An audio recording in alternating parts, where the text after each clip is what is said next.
നിങ്ങളുടെ ആളുകൾ സമൂഹത്തിന്റെ മുന്നിൽ വാദിച്ചും പ്രാർത്ഥിച്ചും വെച്ചത് ആ രൂപത്തിൽ തന്നെയാണ്. പൊന്മുള ഉസ്താദ് ഷിർക്കിന്റെ പ്രചാരകനാണെന്ന് ആക്കി മാറ്റാൻ വേണ്ടി. ഷിർക്കിന്റെ പ്രചാരകൻ തന്നെയാണല്ലോ പൊന്മുള ഉസ്താദ്. എന്താണ് അതിൽ സംശയം? അള്ളാഹുവിനോട് മാത്രം തേടേണ്ട, അള്ളാഹുവിൽ നിന്ന് മാത്രം പ്രതീക്ഷിക്കേണ്ട കാര്യങ്ങൾ സൃഷ്ടികളോട് തേടുന്നു, സൃഷ്ടികളിൽ നിന്ന് പ്രതീക്ഷിക്കുന്നു, സൃഷ്ടികളോട് പ്രാർത്ഥിക്കുന്നു. എന്താണ് ഒരു മുസ്ലിമിന്റെ മറുപടി? ഖുർആൻ പഠിച്ച മുസ്ലിം പറയും പാടില്ല, ഹദീസ് പഠിച്ച മുസ്ലിം പറയും പാടില്ല, ഇമാമിങ്ങളുടെ കിതാബ് പഠിച്ച മുസ്ലിം പറയും പാടില്ല, അഹ്ലുസുന്നയുടെ മുഴുവൻ പണ്ഡിതന്മാരും പറയും പാടില്ല. എന്നാൽ സമസ്തക്കാർ പറയും പാടുണ്ട്. പാടുന്നത് മാത്രമല്ല, അനുവദനീയമാണ്. ഖുർആനിലും ഹദീസിലും ഇത് പറഞ്ഞിട്ടുമുണ്ട്. സമസ്തക്കാർ പറയും അനുവദനീയമാണെന്ന്. ഏത് പ്രാർത്ഥന? ഈ പ്രാർത്ഥന ക്യാൻസർ, ട്യൂമർ, ബ്ലഡ് ക്യാൻസർ, ആദ്യ രോഗം കാക്കണേ പാപ്പ, അങ്ങനത്തെ രോഗം ഞങ്ങൾക്ക് ആർക്കും തരണം പാപ്പ, മുഅ്മിനീങ്ങൾക്ക് അങ്ങനത്തെ രോഗം കൊടുക്കല് പാപ്പ, ശിഫ നൽകണേ പാപ്പ, തനിക്കുള്ള ആരോഗ്യം മാഫി തരണം പാപ്പ. ഈ പ്രാർത്ഥനയാണ് ഞങ്ങൾ പറഞ്ഞത്. അസ്സലാമു അലൈക്കും വറഹ്മത്തുള്ളാഹി വബറകാതുഹു. പ്രിയപ്പെട്ട സഹോദരങ്ങളെ, സുഹൃത്തുക്കളെ, മീഡിയ ഫോക്കസിലേക്ക് ഏവർക്കും ഹൃദ്യമായ സ്വാഗതം. പൊന്മള അബ്ദുൽ ഖാദർ മുസ്ലിയാരുടെ ഫത്താവ മുഹീസുന്ന എന്ന് പറയുന്ന പുസ്തകത്തിൽ മരിച്ചുപോയ മഹാന്മാരെ വിളിച്ച് പ്രാർത്ഥിക്കുന്നതുമായി ബന്ധപ്പെട്ട് എഴുതി വെച്ചിട്ടുള്ള ഭാഗങ്ങൾ എടുത്തു വെച്ചുകൊണ്ട് ബഹുമാന്യ പണ്ഡിതൻ മാലിക് സലഫി നടത്തിയ സംസാരത്തിന്റെ ഏതാനും ഭാഗങ്ങൾ കാണിച്ചുകൊണ്ട് നമ്മുടെ മാഞ്ഞാളം മുസ്ലിയാർ വന്നുകൊണ്ട് എന്തൊക്കെയോ പറയുന്നുണ്ട്. നമുക്കൊന്ന് കേട്ടു നോക്കാം. എന്റെ കയ്യിൽ ഫത്താവ മുഹീസുന്ന എന്ന് പറയുന്ന പൊന്മള അബ്ദുൽ ഖാദർ മുസ്ലിയാരുടെ കിതാബാണ്. ഇത് ഇന്നും നിങ്ങൾക്ക് മാർക്കറ്റിൽ ലഭ്യമായ കിതാബാണ്. ഈ പൊന്മള അബ്ദുൽ ഖാദർ മുസ്ലിയാർ ഏതായാലും മുജാഹിദല്ലല്ലോ, ഇന്നും ജീവിച്ചിരിക്കുന്ന സമസ്തയുടെ വലിയ പണ്ഡിതനാണ്. ഇതിൽ ഇദ്ദേഹത്തോടൊരു ചോദ്യമുണ്ട്. ഇതിന്റെ 412 പേജിൽ നിങ്ങൾക്ക് സ്ത്രീകൾക്ക് അത് കാണാം. മൊയ്തി ഷേഖെ രക്ഷിക്കണേ, ബദരീങ്ങളെ കാക്കണ എന്നിങ്ങനെ മരിച്ചുപോയവരെ വിളിച്ചു പ്രാർത്ഥിക്കുന്നത് അനുവദനീയമാണോ? ചോദ്യം ശ്രദ്ധിച്ചല്ലോ അല്ലേ? ആ ചോദ്യം ശ്രദ്ധിച്ചു. ചോദ്യം ശ്രദ്ധിക്കണം. ശ്രദ്ധിക്കുന്നുണ്ട്, നന്നായി ശ്രദ്ധിക്കുന്നുണ്ട്. ഇനി ഇയാൾ എന്താക്കണെന്ന് അറിയാമോ? എന്താണ് ആക്കുന്നത്? ഇയാളുടെ വക കുറച്ച് പൊടിക്കൈകളൊക്കെ ചേർത്തിട്ട് ബഹുമാനപ്പെട്ട പൊന്മുള ഉസ്താദ് ഷിർക്കിന് അനുവാദം നൽകിയെന്ന് ആക്കി മാറ്റാണേ. ഷിർക്കിന് അനുവാദം നൽകുക തന്നെയാണല്ലോ ഫത്താവ മുഹീസുന്ന എന്ന് പറയുന്ന പുസ്തകത്തിലൂടെ അദ്ദേഹം ചെയ്തു വെച്ചിട്ടുള്ളത്. അപ്പൊ നിങ്ങൾ ആലോചിച്ച് നോക്കണം, എന്താണ് ഇമാം സിന്ദി റഹ്മത്തുള്ളാഹി പറഞ്ഞത്? പ്രാർത്ഥന ആരാധനയാണ്. എന്താ റസൂൽ പറഞ്ഞത്? പ്രാർത്ഥന ആരാധനയാണ്. എന്താ അള്ളാഹുവിന്റെ ഖുർആൻ പറഞ്ഞത്? പ്രാർത്ഥന ആരാധനയാണ്. അപ്പൊ ഈ പ്രാർത്ഥനയാകുന്ന ആരാധന മൊയ്തി ഷേഖിനോടും ബദരീങ്ങളോടും പ്രാർത്ഥിക്കാമോ എന്നാണ് ചോദ്യം. ചോദ്യം കേട്ടില്ലേ? മൊയ്തി ഷേഖുകളെ രക്ഷിക്കണേ, ബദരീങ്ങളെ കാക്കണേ എന്നിങ്ങനെ മരിച്ചുപോയ മഹാന്മാരെ വിളിച്ച് പ്രാർത്ഥിക്കൽ അനുവദനീയമാണോ എന്നാണ് ചോദ്യം. അല്ല, തന്നെ അങ്ങനെ തന്നെയാണ് അതിലുള്ള ചോദ്യം. അങ്ങനെയല്ല ചോദ്യം. അങ്ങനെ തന്നെ മുസ്ലിയാർ, കളവ് പറയല്ല. നിങ്ങൾ കോട്ടി മാറ്റിയതാണ്. ഒരു കോട്ടിമാട്ടൽ നടത്തിയിട്ട ആ പുസ്തകത്തിൽ അങ്ങനെ തന്നെയാ ഉള്ളത്. പൊന്മുള ഉസ്താദിന്റെ പുസ്തകം നിങ്ങളല്ലേ ഇപ്പൊ നേരത്തെ വായിച്ചത്? ആ പൊന്മുള ഉസ്താദിന്റെ പുസ്തകം തന്നെയാണ് നേരത്തെ മാലിക് സലഫി എടുത്ത് വായിച്ചത്. അത് തന്നെയാണ് ഞാനും വായിക്കാൻ വേണ്ടി പോകുന്നത്. ചോദ്യം: മൊയ്തി ഷേഖുകളെ രക്ഷിക്കണേ, ബദരീങ്ങളെ കാക്കണേ എന്നിങ്ങനെ മരിച്ചുപോയ മഹാന്മാരെ വിളിച്ച് പ്രാർത്ഥിക്കൽ അനുവദനീയമാണോ? അനുവദനീയമാണെങ്കിൽ ഖുർആനിലോ സഹീഹായ ഹദീസിലോ അങ്ങനെ പറഞ്ഞിട്ടുണ്ടോ? ഉണ്ടെങ്കിൽ ആയത്തോ ഹദീസോ വ്യക്തമാക്കാമോ? അതിന് ഉത്തരം കൊടുക്കുന്നത് എന്താണ്? അനുവദനീയമാണ്. പ്രാർത്ഥിക്കാൻ, മരിച്ചുപോയ മഹാന്മാരെ വിളിച്ച് പ്രാർത്ഥിക്കുന്നത് എന്ന് തന്നെയാണുള്ളത്. അവിടെ ആരാധനയാകുന്ന പ്രാർത്ഥനയെ കുറിച്ചാണോ പറഞ്ഞത്? അതെ, ആരാധനയാകുന്ന പ്രാർത്ഥനയെ കുറിച്ച് തന്നെയാണ് പറഞ്ഞത്. നിങ്ങളുടെ ആളുകൾ പാമര ജനതയെ പറ്റിക്കാൻ വേണ്ടി ഉണ്ടാക്കുന്ന പ്രാർത്ഥനാ സദസ്സിൽ നിന്നുള്ളൊരു രംഗം കാണാം. ടിക്കറ്റ് കൊടുത്തു തങ്ങള്, അവരുടേതങ്ങള്, അവിടത്തേക്ക് വേണ്ടിയാണ് ലോകത്തെ അള്ളാഹു പടച്ചതങ്ങള്. സാധുക്കളാണ് തങ്ങള്, നിങ്ങളെ കൈവടിയല്ല തങ്ങള്.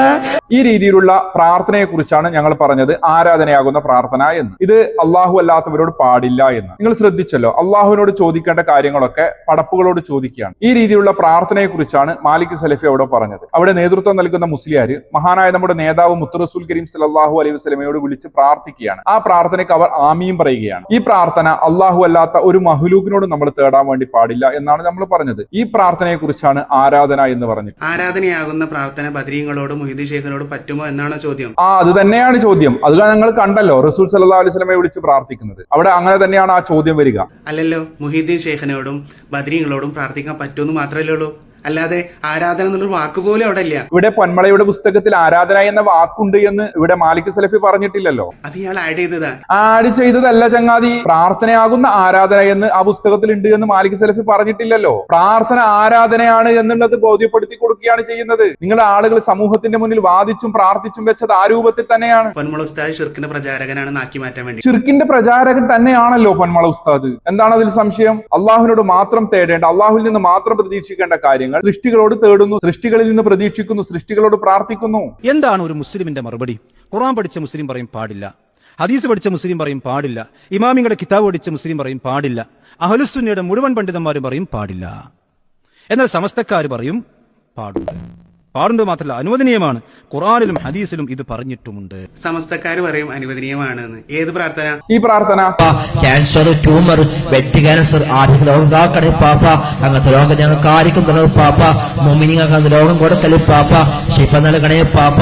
തനിക്കുള്ള ആരോഗ്യം മാഫിക്ക് നൽകണം പാപ്പ. ഈ പ്രാർത്ഥനയാണ് ഞങ്ങൾ പറഞ്ഞത്. ഇസ്തിഗാസയാകുന്ന പ്രാർത്ഥന അനുവദനീയമാകും എന്നാണ് പറയുന്നത്. അതിനുള്ള തെളിവ് പൊന്മുള ഉസ്താദ് താഴെ കൊടുക്കുന്നുണ്ട്. ഇസ്തിഗാസയാകുന്ന പ്രാർത്ഥന എന്ന ആ പുസ്തകത്തിൽ ഇല്ലല്ലോ. നിങ്ങൾ ഇസ്തിഗാസ എന്ന ഓമന പേരിട്ട് കൊണ്ട് അള്ളാഹു അല്ലാത്തവരോട് വിളിച്ചു പ്രാർത്ഥിക്കുന്നു. അള്ളാഹുവിൽ നിന്ന് മാത്രം പ്രതീക്ഷിക്കേണ്ട കാര്യം അള്ളാഹു അല്ലാത്തവരെ വിളിച്ചു പ്രാർത്ഥിക്കുന്നു. ഇതിനെക്കുറിച്ചാണ് ഞങ്ങൾ പറഞ്ഞത്. ഇവിടെ രോഗം മാറ്റുക എന്നുള്ളത് അള്ളാഹുവിൽ നിന്ന് മാത്രം പ്രതീക്ഷിക്കേണ്ടതല്ലേ? രോഗം ശമിപ്പിക്കുക എന്നത് അള്ളാഹുവിന്റെ മാത്രം കഴിവിൽപ്പെട്ടതാണല്ലോ. ഏതെങ്കിലും സൃഷ്ടികൾക്ക് അങ്ങനെ അള്ളാഹു കഴിവ് നൽകിയിട്ടുണ്ടോ? രോഗം മാറ്റുവാനുള്ള ഉണ്ടോ മുസ്ലിയാരെ? എന്തേ അള്ളാഹുവിന് ഇങ്ങനെ കൊടുത്തുകൂടെ? അള്ളാഹു തന്നെ പറഞ്ഞിട്ട് അള്ളാഹു എന്ന് ആ കൊടുത്ത കഴിവിൽ നിന്നല്ലേ ഞങ്ങൾ ചോദിക്കുന്നു എന്നുള്ള വാദമാണോ? എന്നാൽ അങ്ങനെ കഴിവ് കൊടുക്കുമോ? ആ പേരോട് അബ്ദുറഹ്മാൻ സഖാഫി തന്നെ പറഞ്ഞു തരും.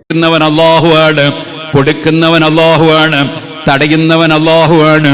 അപ്പോൾ ഏതെങ്കിലും ഒരാൾ ബദരീങ്ങളെ എന്റെ രോഗം സുഖപ്പെടുത്തണേ എന്ന് പറഞ്ഞാൽ രോഗം സുഖപ്പെടുത്താൻ ബദരീങ്ങൾക്ക് കഴിയൂലല്ലോ.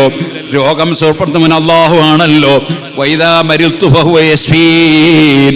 രോഗമായാൽ സുഖപ്പെടുത്തുന്നവൻ അല്ലാഹുവാണെന്ന് ഖുർആൻ തന്നെ പഠിപ്പിച്ചില്ലേ? നമ്മൾക്ക് റസൂലുള്ളാഹി തന്നെ പഠിപ്പിച്ചില്ലേ? അല്ലാഹുമ്മ ഇന്നക അന്തശാഫി ലാ ശിഫാ ഇല്ലാ ശിഫാഉക്. അല്ലാഹുവേ, നീ മാത്രമാണ് രോഗം സുഖപ്പെടുത്തുന്നവൻ, നീയല്ലാതെ രോഗം സുഖപ്പെടുത്തുന്നവനില്ല. കേട്ടില്ലേ? ഇതിന്റെ പേരോട് അബ്ദുറഹ്മാൻ സഖാഫി തന്നെ പറയുന്നത്. ആ കാര്യം നമ്മൾ മൈദിശേഖങ്ങളോടും ബദരീങ്ങളോടും അമ്പറന്തങ്ങളോടും മുനമ്പത്തി ചേച്ചിയോടും ഓച്ചിറദാമോരനയ്യപ്പനോടും ഒക്കെ തേടിക്കഴിഞ്ഞാൽ അത് അള്ളാഹുവിൽ പങ്കുചേർക്കലാണ് എന്നാ പറയുന്നത്. ആ പ്രാർത്ഥന ആരാധന തന്നെയാണ്, അതിലൊരു സംശയവും വേണ്ട. ആരാധനയാകുന്ന ആ പ്രാർത്ഥന അള്ളാഹുവോട് മാത്രമേ പറ്റുള്ളൂ എന്നാണ് സമസ്തക്കാര് പറയാ. പക്ഷേ പറച്ചില് മാത്രമേ ഉള്ളൂ മുസ്ലിയാരെ. ആ പറച്ചില് മാത്രമേ ഉള്ളൂ. നിങ്ങളുടെ പ്രവൃത്തി അത് ഞങ്ങൾ കണ്ടല്ലോ. ഇപ്പം മുസ്ലിയാക്കന്മാരുടെ പ്രാർത്ഥനയുടെ രൂപം രോഗം മാറ്റിത്തരാൻ വേണ്ടി റസൂൽ സല്ലല്ലാഹു അലൈഹി വസല്ലമയോട് വിളിച്ച് പ്രാർത്ഥിക്കുന്നത്. എന്നാൽ പേരോട് അബ്ദുറഹ്മാൻ സഖാഫി പറയും നമ്മൾ കണ്ടല്ലോ.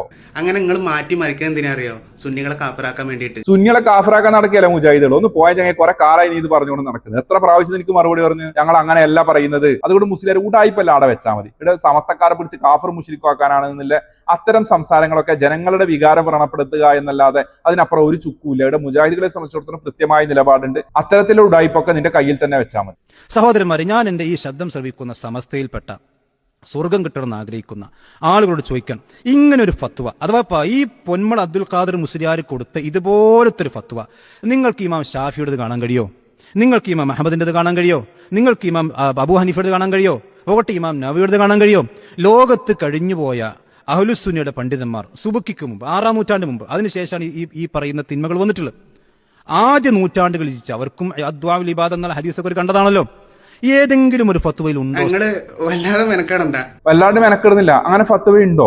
മുത്തുനബി സല്ലല്ലാഹു അലൈഹി വസല്ലം തങ്ങളുടെ ഒരു ഫത്വ ഞങ്ങൾക്ക് കാണിച്ചു തരാം. എന്ത്? മരിച്ചുപോയ മഹാന്മാരെ വിളിച്ച് പ്രാർത്ഥിക്കാം, ബദരീങ്ങളെ കാക്കണേ, മൊദീശക്കങ്ങളെ രക്ഷിക്കണേ എന്നൊക്കെയുള്ള രീതിയിൽ മരിച്ചുപോയ മഹാന്മാരെ വിളിച്ചു തേടാൻ വേണ്ടി. അപ്പോൾ പ്രവാചകന്റെ ഫത്വയാണ് എങ്കിൽ ഉലുൽ അസ്മിന്റെ ഗണത്തിൽപ്പെട്ട പ്രവാചകന്മാരെയൊക്കെ വിളിച്ചു തേടാനുള്ള ഫത്വയാണ് റസൂലുള്ളാഹിൽ നിന്ന് ഇവർ കാണിച്ചു തരാൻ വേണ്ടി പോകുന്നത്. ഇവിടെ ഫത്താവ മുഹീസുന്നിയിൽ പൊന്മള അബ്ദുൽ ഖാദർ മുസ്ലിയാർ കൊടുത്ത ഫത്വയെ പോലെയുള്ള ഒരു ഫത്വ കിട്ടുമോ എന്നാണല്ലോ ചോദിച്ചത്. അതിലുള്ള ഫത്വ കാണിച്ചിരുന്ന് കാണാം. സ്വർഗം കിട്ടണം നിങ്ങൾക്ക് ആഗ്രഹം ഉണ്ടല്ലോ അല്ലേ? സ്വർഗം കിട്ടണമെന്നുള്ള ആഗ്രഹം കൊണ്ട് തന്നെയാണ് ഈ പണിക്കിറങ്ങിയത്. അതല്ലാതെ ആരാന്റെ കോയും കായും കൊണ്ട് എന്റെ പള്ളയും കീശയും വീർക്കണേ എന്നുള്ള ആഗ്രഹം കൊണ്ടല്ല. മുത്തുനബി സല്ലല്ലാഹു അലൈഹി വസല്ലം തങ്ങൾ പറയുന്നു, ഇമാം മുസ്ലിം റളിയല്ലാഹു അൻഹു റിപ്പോർട്ട് ചെയ്യുന്ന ഹദീസാണ്, അന ഔലൻ നാസി ബിൽ മുഅ്മിനീന ഫീ കിതാബില്ലാഹി അസ്സ വജൽ ഫഅയ്യുകും മാ തറക ദൈനൻ ഔ ലൈഅതൻ ഫദ്ഉനി. നിങ്ങൾക്ക് കടമോ പ്രയാസമോ എന്തെങ്കിലും വന്നിട്ടുണ്ടെങ്കിൽ നിങ്ങൾ എന്നോട് പ്രാർത്ഥിച്ചോളൂ. താനിവിടെ തന്ത്രപൂർവ്വം തന്റെ പൊന്മളയെ വെളുപ്പിക്കാനുള്ള പരിപാടിയാണ്. ഇവിടെ മാലിക് സലഫിയുടെ ചോദ്യത്തിനുള്ള മറുപടിയാണല്ലോ താൻ ഈ പറയുന്നത്. ഇവിടെ മാലിക് സലഫിയുടെ ചോദ്യത്തിനുള്ള മറുപടിയാണോ അത് താനൊന്ന് തെളിയിച്ചു തരണം. ഈ ഹദീസിനെ വെച്ചുകൊണ്ട് അഹ്ലുസുന്നയുടെ പണ്ഡിതന്മാരുടെ കിതാബുകളിൽ ഇത് നേരത്തെ നമ്മൾ മുസ്ലിയാക്കന്മാർ പ്രാർത്ഥിക്കുന്ന പ്രാർത്ഥന കണ്ടല്ലോ എന്ന രൂപത്തിൽ പ്രാർത്ഥിക്കാൻ മഹാനായ നമ്മുടെ നേതാവ് മുത്ത് റസൂൽ കരീം സല്ലല്ലാഹു അലൈഹി വസല്ലമയെ വിളിച്ച് പ്രാർത്ഥിക്കാൻ വേണ്ടി അള്ളാന്റെ റസൂൽ സല്ലല്ലാഹു അലൈഹി വസല്ലമ തന്നെ കൽപ്പിച്ചതായിക്കൊണ്ടുള്ള വല്ലതും നിനക്ക് കാണിക്കാൻ പറ്റുമെങ്കിൽ നീ അത് കാണിക്കുന്നു. നീ അങ്ങനെ കാണിച്ചു തന്നാൽ നിന്റെ മുസ്ലിയാക്കന്മാരുടെ വാക്ക് കടമെടുത്ത് പറയുകയാണ്, ഉള്ളം കയ്യിൽ നിന്ന് രോമം പറിച്ചെരിഞ്ഞ്. മുസ്ലിയാരെ ഉടായ്പും കൊണ്ട് ഇങ്ങോട്ടേക്ക് വരില്ല. ആ വിഷയം നിന്റെ ഇസ്തിഹാസയുമായി ബന്ധപ്പെട്ട വിഷയമേ അല്ല. ഈ മൗലവിയുടെ അതേ വാചകപ്രകാരമുള്ള അർത്ഥമാണ് എന്നോട് പ്രാർത്ഥിച്ചുള്ളൂ. മൗലവിയുടെ വാചകപ്രകാരമാണ് ആരാധനയാകുന്ന പ്രാർത്ഥന എന്നല്ലേ വരേണ്ടത്. നബി സല്ലല്ലാഹു അലൈഹി വസല്ലമ തങ്ങളോട് പ്രാർത്ഥിക്കാൻ വേണ്ടിയിട്ട് നബി സല്ലല്ലാഹു അലൈഹി വസല്ലമ തങ്ങൾ പറയുന്നു. എന്ത് ആരാധനയാകുന്ന പ്രാർത്ഥന നടത്തുവാൻ വേണ്ടി നേരത്തെ നമ്മൾ മുസ്ലിയാക്കന്മാർ പ്രാർത്ഥിക്കുന്നത് കണ്ടല്ലോ. അത്തരമൊരു പ്രാർത്ഥന നടത്തുവാൻ വേണ്ടി ആരോട്? റസൂൽ സല്ലല്ലാഹു അലൈഹി വസല്ലമയോട് തന്നെ പ്രാർത്ഥന നടത്താൻ വേണ്ടി അള്ളാന്റെ റസൂൽ സല്ലല്ലാഹു അലൈഹി വസല്ലമ പറഞ്ഞു എന്ന് അള്ളാന്റെ റസൂലിന്റെ പേരിൽ കളവ് പറയാണ് ഇവിടെ കുബൂരി. ഇലക്കാൾ അപ്പത്തേക്ക് ഏതെങ്കിലും ഇമാമിങ്ങൾ നിങ്ങൾക്ക് ആവശ്യമുണ്ടോ? എന്നാൽ നീ ഇമാമിങ്ങളെ കിതാബിൽ നിന്ന് ഇവർ റസൂൽ സല്ലല്ലാഹു അലൈഹി വസല്ലം പറഞ്ഞ അതാണ് എന്നൊന്ന് കാണിച്ചു തന്നെ. സഹോദരന്മാരെ, പൊന്മള ഉസ്താദ് പറഞ്ഞത് ഇസ്തിഗാത്ത എന്ന് പറയുന്ന പ്രാർത്ഥന അത് അള്ളാഹുവിന്റെ മഹാന്മാരോട് പറ്റുമെന്നാണ്. അങ്ങനെയല്ലല്ലോ മുസ്ലിയാരെ അതിലുള്ളത്. നേരത്തെ താൻ പറഞ്ഞത് എന്താണ്? മാലിക് സലഫി ആരാധനയാകുന്ന പ്രാർത്ഥന എന്ന് പറഞ്ഞു എന്നാണ്. ഇവിടെ നീ പറയുന്നത് ഇസ്തിഗാസ എന്ന് പറയുന്ന പ്രാർത്ഥന പൊന്മളക്കാരൻ പറഞ്ഞു എന്നാണ്. മാലിക് സലഫി അവിടെ ആരാധന എന്നത് തന്ത്രപൂർവ്വം കൂട്ടിച്ചേർത്തു എന്ന് പറഞ്ഞു. ഇവിടെ ഇസ്തിഗാസ എന്ന് പറയുന്ന കാര്യം താൻ ഇവിടെ കൂട്ടിച്ചേർത്തതല്ലേ? നീ പറഞ്ഞ രൂപത്തിലാണ് നീ ഇവിടെ കൂട്ടിച്ചേർത്തതല്ലേ? അപ്പോൾ ഇവിടെ നീ നിന്റെ വാദം സ്ഥാപിക്കാൻ വേണ്ടി തന്ത്രപൂർവ്വം അതിലേക്ക് കൂട്ടിച്ചേർക്കാനുള്ള ശ്രമമാണ് നടത്തിയത് അല്ലേ ഖുറാഫി?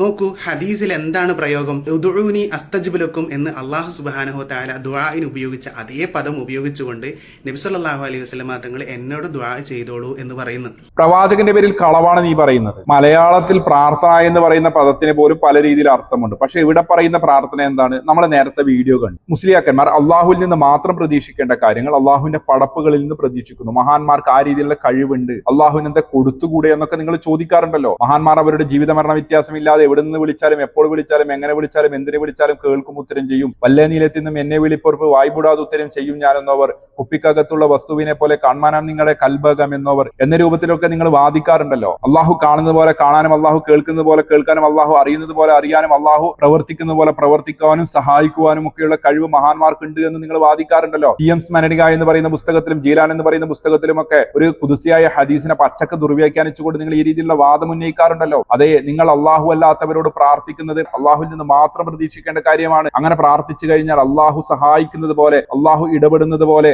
അള്ളാഹു പ്രവർത്തിക്കുന്നത് പോലെ അവർ പ്രവർത്തിക്കും, സഹായിക്കും, ഇടപെടും എന്ന് തന്നെയാണ് നിങ്ങളുടെ വിശ്വാസം. അതുകൊണ്ട് തന്നെയാണ് നിങ്ങൾ മഹാന്മാരെ വിളിച്ച് പ്രാർത്ഥിക്കുന്നത്. ആ പ്രാർത്ഥന എന്ന് പറയുന്നത് അള്ളാഹുൽ പങ്കുചേർക്കലാണ് എന്ന് തന്നെയാണ് മാലിക് സലഫി പറഞ്ഞത്. അതിലൊരു സംശയവും വേണ്ട. അതല്ലാതെ ജനങ്ങളുടെ കടബാധ്യതയും അനാഥകളുടെ കാര്യങ്ങളും അതുപോലെ തന്നെ അവരുടെ പ്രയാസങ്ങളും ഒക്കെ ഒരു ഭരണാധികാരി എന്ന നിലയിൽ, ഒരു സമൂഹത്തിന്റെ നേതാവ് എന്ന നിലയിൽ അദ്ദേഹത്തോട് പറയണമെന്ന് പറഞ്ഞാൽ അവിടെ നിങ്ങൾ ഈ മുസ്ലിയാക്കന്മാർ മരിച്ചുപോയ മഹാന്മാരെ വിളിച്ച് പ്രാർത്ഥിക്കാൻ കണ്ടെത്തിയ ദുആ എന്ന പദത്തിന്റെ പരിധിയിലല്ല വരിക. മുസ്ലിയാരെ ബോധപൂർവ്വം ജനങ്ങളെ കബളിപ്പിക്കാനുള്ള ശ്രമമാണ് താൻ ഇവിടെ നടത്തിയിട്ടുള്ളത്. മുജാഹിദുകള് ഈ വാചകം പിടിച്ചിട്ടാണ് സുന്നികളെ കാഫിറാക്കുന്നതെങ്കിൽ ആദ്യം തന്നെ ഷിർക്കിന്റെ പ്രചാരകരായിട്ട് ഇവർ മുത്തുനബി സല്ലല്ലാഹു അലൈഹി വസല്ലമ തങ്ങളെ പറയില്ലേ?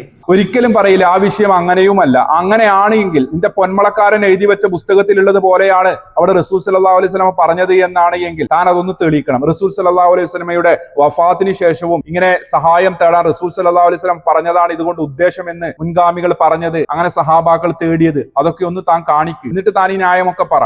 ഇവരുടെ ഈ യുക്തിയിൽ കുറച്ചു കാലം കഴിഞ്ഞാൽ സാധുക്കളായ മുജാഹിദുകൾ, എന്തോ സാധുക്കളായ മുജാഹിദുകളോ? അതെപ്പം മുതൽ? നബി സല്ലല്ലാഹു അലൈഹി വസല്ലമ തങ്ങൾ തന്നെ നബി തങ്ങളോട് ദുആ ചെയ്തോളൂ, ഈ ആരാധനയാകുന്ന ദുആ ചെയ്തോളൂ എന്ന് ആക്കി മാറ്റും. ഒരിക്കലും അങ്ങനെ ആക്കില്ല. ഞങ്ങൾ നിങ്ങളെ പോലെ മന്ദബുദ്ധികളല്ല. അതിന്റെ സന്ദർഭം എന്താണ് എന്നും അത് ഏത് കാലഘട്ടത്തിൽ പറഞ്ഞതാണ് എന്നും അതിനെക്കുറിച്ചൊക്കെ കൃത്യമായി ധാരണ ഞങ്ങൾക്കുണ്ട്. നിന്നെ പോലെയല്ല. അല്ലാഹു തആല കാത്തു രക്ഷിക്കുമാറാകട്ടെ. ഇത്രയെല്ലാം മെനക്കെട്ടിട്ട് അല്ലാഹു തആലയാണോ പ്രാർത്ഥിക്കുന്നത്? നീ വിളിക്കേണ്ടത് CM മടവൂരല്ലേ? ചിറ്റടി മീത്തിൽ അബൂബക്കർ മുസ്ലിയാരല്ലേ നീ വിളിക്കേണ്ടത്? ആ രീതിയിലേക്കാണ് ഇവർ സുന്നികളെ കാഫിറാക്കാൻ വേണ്ടിയിട്ട് ഓരോന്നിനെയും വളച്ച് കൊണ്ടുപോകുന്നത്. ഈ ചങ്ങാതി പുട്ടിന് തേങ്ങയിൽ നടക്കുക സുന്നികളെ കാഫറാക്കുന്നു, സുന്നികളെ കാഫറാക്കുക. എത്ര കാലായി ചങ്ങായി പറയുന്നത്? ഇതിനൊക്കെ കൃത്യമായി ഞങ്ങൾ മറുപടി പറഞ്ഞില്ല. അതിനെക്കുറിച്ച് അതൊക്കെ നിനക്ക് പറയാനുണ്ടോ? നിന്റെ കാന്തപുരം അബൂബക്കർ മുസ്ലിയാരും അതുപോലെ തന്നെയുള്ള പല മുസ്ലിയാക്കന്മാർ എഴുതിയും പറഞ്ഞും വെച്ച പലതും ഞങ്ങൾ കാണിച്ചല്ലോ മുജാഹിദുകളെ കുറിച്ച് പറഞ്ഞത്. അതിനെക്കുറിച്ചൊന്നും ഒരു അക്ഷര ചങ്ങാതി മുണ്ടില്ല. എന്നിട്ട് മുജാഹിദുകൾ ഇവരെ കാഫറാക്കുന്നു, മുശ്രിക്കാക്കുന്നു. ഇത് തന്നെ സ്ഥിരം പരിപാടി, ജനങ്ങളെ കബളിപ്പിക്കാൻ വേണ്ടി. വേറെ എന്താണ്? മുജാഹിദുകളെ സംബന്ധിച്ചിടത്തോളം എന്താണ് നിലപാട് കൃത്യമായി ഞങ്ങൾ പറഞ്ഞു. ഇവിടെ നിങ്ങളുടെ വിശ്വാസത്തിൽ ശിർക്കും കുഫറും കലർന്നിട്ടുണ്ട്. അതുകൊണ്ടാണ് നിങ്ങളോട് ഞങ്ങൾ പറയുന്നത്, നിങ്ങൾ ഈ വിശ്വാസത്തോടെ അമലുകൾ ചെയ്തു കഴിഞ്ഞാൽ അള്ളാഹു സ്വീകരിക്കില്ല. അതൊക്കെ ഖുർആനിൽ പറഞ്ഞതാണല്ലോ. അതുകൊണ്ട് തന്നെ നിങ്ങൾ അതിൽ നിന്ന് വിരമിക്കണം എന്ന് പറയാൻ വേണ്ടി പറയുന്നതാണ്. അതല്ലാതെ നിങ്ങൾ മുശ്രിക്കും കാഫറും ആക്കാനല്ല. എത്ര തവണ ഇതൊക്കെ പറഞ്ഞു വീണ്ടും വീണ്ടും ഇതന്നെ ആവർത്തിക്കുന്നത് എന്തിനാണ്? ദുആ എന്ന് പറയുന്ന അതേ പദം നബി സല്ലല്ലാഹു അലൈഹി വസല്ലമ തങ്ങളോട് സഹായം തേടിക്കും ഇസ്തിഗാസ നടത്തിക്കും എന്നുള്ളതിന് നബി തങ്ങൾ ഉപയോഗിച്ചില്ലേ? പിന്നെന്താണ് പൊന്മുളസ്ഥാൻ ഉപയോഗിച്ചുകൂടാ? സഹോദരങ്ങളെ, അതേ സഹോദരങ്ങൾ ഇങ്ങോട്ടേക്ക് നോക്ക്. ഈ മുസ്ലിയാർ ഇവിടെ കബളിപ്പിക്കലേ ചെയ്ത്. റസൂൽ സല്ലല്ലാഹു അലൈഹി വസല്ലം പറഞ്ഞ അതേ കാര്യമാണ് പൊന്മളക്കാരൻ പറഞ്ഞിട്ടുള്ളത്. അതിനെക്കുറിച്ചാണല്ലോ മാലിക് സലഫി പറഞ്ഞിട്ടുണ്ടായത്. എന്നാലും ഇദ്ദേഹം കൊണ്ടുവരേണ്ടത് എന്താണ്? മരിച്ചുപോയ മഹാന്മാരെ വിളിച്ച് ഇസ്തിഗാസ നടത്തുന്നതിന് തെളിവായിക്കൊണ്ടാണ് റസൂൽ സല്ലല്ലാഹു അലൈഹി വസല്ലം പറഞ്ഞിട്ടുണ്ട് എന്ന് പറഞ്ഞു കൊണ്ടുവരേണ്ടത്. റസൂൽ സല്ലല്ലാഹു അലൈഹി വസല്ലമയുടെ ഭരണകാലത്ത് റസൂൽ സല്ലല്ലാഹു അലൈഹി വസല്ലം ഇവിടെയുള്ള ജനങ്ങളോട് പറഞ്ഞ കാര്യം എടുത്തുകൊണ്ട് വന്നിട്ട് ഇവിടെ അങ്ങനെ പറഞ്ഞിട്ടുണ്ട് ഉണ്ട് എന്ന് പറഞ്ഞ് ജനങ്ങളെ ബോധപൂർവം കബളിപ്പിക്കാനുള്ള പരിപാടിയാണ് ചങ്ങാതി നടത്തിയിട്ടുള്ളത്. ഇവൻ പറഞ്ഞതാണോ ശരി, അതല്ല മാലിക് സലഫി പറഞ്ഞതാണോ ശരി എന്ന് പരിശോധിക്കാൻ വേണ്ടി സമസ്തയുടെ മുസ്ലിയാക്കന്മാർ തന്നെ എഴുതി വെച്ച മറ്റു ചില പുസ്തകം കൂടി നമുക്കൊന്ന് പരിശോധിക്കാം. ഇവിടെ OM തരുവണ എന്ന് പറയുന്ന സമസ്തയുടെ മുസ്ലിയാർ എഴുതി വെച്ച പുസ്തകമാണ്. AP അബ്ദുൽ ഖാദർ മുസ്ലിയാർ തന്നെ അവതാരിക എഴുതിയ പുസ്തകമാണ്. ഇത് കൊട്ടപ്പുറം സംവാദവുമായി ബന്ധപ്പെട്ടുള്ള പുസ്തകമാണ്. എന്താണ് ഇതിൽ പറയുന്നത്? അള്ളാഹു അല്ലാത്തവരെ വിളിച്ച് പ്രാർത്ഥിക്കാം എന്നതിന് തെളിവായി ധാരാളം ആയത്തുകൾ ഞാൻ ഊതി. അള്ളാഹു അല്ലാത്തവരെ വിളിച്ച് പ്രാർത്ഥിക്കാം, അള്ളാഹുവിനോട് മാത്രമല്ല അള്ളാഹു അല്ലാത്തവരെയും വിളിച്ച് പ്രാർത്ഥിക്കാം എന്നതിന് ധാരാളം ആയത്തുകൾ ഞാൻ ഊതി. എന്നിട്ട് അതിൽ കുറെ കാര്യങ്ങൾ പറയുന്നുണ്ട്. അതിന്റെ അടിസ്ഥാനത്തിൽ ഔലിയാക്കൾ സഹായിക്കാൻ കഴിവുണ്ട്, അവർ സഹായിക്കുന്നവരാണ്. ഇത് പറയുമ്പോൾ പരമാധികാരം പൂർണ്ണമായും അള്ളാഹുവിനാണെന്ന് വിശ്വസിക്കണം. പരമാധികാരം അള്ളാഹുവിനില്ലെന്ന് വിശ്വസിച്ചാൽ, പരമാധികാരം സൃഷ്ടികൾക്ക് ആരെങ്കിലും ആരോപിച്ചാൽ അവൻ കാഫിറായി. സൃഷ്ടികൾക്ക് അള്ളാഹു കൊടുത്ത കഴിവേ ഉള്ളൂ, അതുകൊണ്ട് അവർ സഹായിക്കും എന്ന് വിശ്വസിച്ചാൽ അത് ശിർക്കല്ല, അനുവദനീയമാണ്. അതായത് അള്ളാഹു കൊടുത്ത കഴിവുകൊണ്ട് ഞങ്ങളെ സഹായിക്കും എന്ന വിശ്വാസത്തോടെ അള്ളാഹു അല്ലാത്തവരോടും പ്രാർത്ഥിക്കാം. അതായത് അള്ളാഹു അല്ലാത്തവരോടും പ്രാർത്ഥിക്കാം എന്ന് തന്നെയാണ് പറഞ്ഞിട്ടുള്ളത്. പ്രാർത്ഥന അള്ളാഹു അല്ലാത്തവരോടുമാകാം എന്ന് തന്നെയാണ് പറഞ്ഞിട്ടുള്ളത്. അത് അനുവദനീയമാണ് എന്ന് തന്നെയാണ് പറഞ്ഞിട്ടുള്ളത്. ഇതിലൂടെ തന്നെ നമുക്ക് എന്താണ് ബോധ്യപ്പെടുന്നത്? അള്ളാഹുവിനോട് മാത്രം തേടേണ്ട പ്രാർത്ഥന അള്ളാഹുവിന്റെ പടപ്പുകളോടും തേടാം എന്ന് തന്നെയാണ് മുസ്ലിയാക്കന്മാരിവിടെ പറഞ്ഞിട്ടുള്ളത്. അള്ളാഹു അല്ലാത്തവരോടും പ്രാർത്ഥിക്കാം, അത് അനുവദനീയമാണ് എന്ന് തന്നെയാണല്ലോ ഇവിടെയുള്ളത്. ഇനി നിങ്ങൾക്ക് ഒന്നുകൂടെ ബോധ്യപ്പെടാൻ വേണ്ടി നമുക്ക് ആഷിം നഈമിയുടെ വഴിപിരിഞ്ഞവർക്ക് എന്ത് പറ്റി എന്ന് പറയുന്ന പുസ്തകം കൂടി ഒന്ന് വായിക്കാം. എന്താണ് ഇവിടെ പറയുന്നത്? ശരിക്കും ശ്രദ്ധിച്ചോ. പ്രാർത്ഥന അള്ളാഹുവോട് മാത്രമെന്ന പ്രമേയം സാക്ഷാൽ ഇബ്ലീസിന്റെ പ്രമേയമാണെന്ന് സുന്നി പണ്ഡിതന്മാർ വഹാബികളെ തെര്യപ്പെടുത്തി. എന്ത്? പ്രാർത്ഥന അള്ളാഹുവോട് മാത്രം എന്ന പ്രമേയം സാക്ഷാൽ ഇബ്ലീസിന്റെ പ്രമേയമാണെന്ന് സുന്നി പണ്ഡിതന്മാർ വഹാബികളെ തെര്യപ്പെടുത്തി. അങ്ങനെ പറഞ്ഞതിന്റെ അർത്ഥം എന്താണ്? അള്ളാഹു അല്ലാത്തവരോടും പ്രാർത്ഥന നടത്താമെന്ന് തന്നെയാണല്ലോ. അതായത് അള്ളാഹുവിനോട് മാത്രം തേടേണ്ട പ്രാർത്ഥന അള്ളാഹുവിന്റെ പടപ്പുകളോടും തേടാം. അവിടെ ഒരു കണ്ടീഷൻ ഉണ്ട്. എന്താണ്? അവർ കൊടുത്ത കഴിവുകൊണ്ട് സഹായിക്കും. അവർക്ക് സ്വയം കഴിവുണ്ട് എന്നല്ല, അവർക്ക് അള്ളാഹു കൊടുത്ത കഴിവുകൊണ്ട് നമ്മെ സഹായിക്കും. അതുകൊണ്ട് തന്നെ അള്ളാഹുവിൽ നിന്ന് പ്രതീക്ഷിക്കേണ്ട എന്ത് കാര്യവും അള്ളാഹുവിന്റെ പടപ്പുകളോടും തേടാം. ഈ പറയുന്നതിനെയാണ് ഞങ്ങൾ പറഞ്ഞത് ആരാധന എന്ന്. ഈ പ്രാർത്ഥന ആരാധനയാണ്. അല്ല എന്നാണ് എങ്കിൽ റസൂൽ സല്ലല്ലാഹു അലൈഹി വസല്ലമ നേരത്തെ മുസ്ലിയാർ പറഞ്ഞ ഹദീസ് ഉണ്ടല്ലോ, അത് പ്രകാരം മരണപ്പെട്ടതിന് ശേഷവും റസൂൽ സല്ലല്ലാഹു അലൈഹി വസല്ലമയോട് വിളിച്ച് പ്രാർത്ഥിക്കാം. റസൂൽ സല്ലല്ലാഹു അലൈഹി വസല്ലമ ഈ പറയുന്ന രൂപത്തിൽ അള്ളാഹു കൊടുത്ത കഴിവുകൊണ്ട് യഥേഷ്ടം നമ്മളെ സഹായിക്കും എന്ന് പറഞ്ഞ പണ്ഡിതന്മാരുടെ കിതാബുകളാണ് കാണിക്കേണ്ടത്. എന്താണ് ഇവിടെ പറഞ്ഞത്? പ്രാർത്ഥന അള്ളാഹുവോട് മാത്രമെന്നത് ഇബ്ലീസിന്റെ പ്രമേയമാണ് എന്നാണ്. ഇബ്ലീസിന്റെ പ്രമേയമാണ്. അതുകൊണ്ട് തന്നെ അള്ളാഹു അല്ലാത്തവരോട് പ്രാർത്ഥിക്കാം, അള്ളാഹു അല്ലാത്തവരോട് പ്രാർത്ഥിക്കണം. അത് സുന്നി പണ്ഡിതന്മാർ, അതായത് ഈ കുബൂരി പുരോഹിതന്മാർ മുജാഹിദുകളെ തെര്യപ്പെടുത്തി എന്നാണ് ഇവിടെ പറഞ്ഞു വെക്കുന്നത്. അത് ഇനിയും നിങ്ങൾക്ക് മനസ്സിലായില്ല എങ്കിൽ സമസ്തയുടെ മുസ്ലിയാക്കന്മാരെ തന്നെ എഴുതി വെച്ച ഖുർആൻ പരിഭാഷയിലേക്ക് നമുക്കൊന്ന് പോകാം.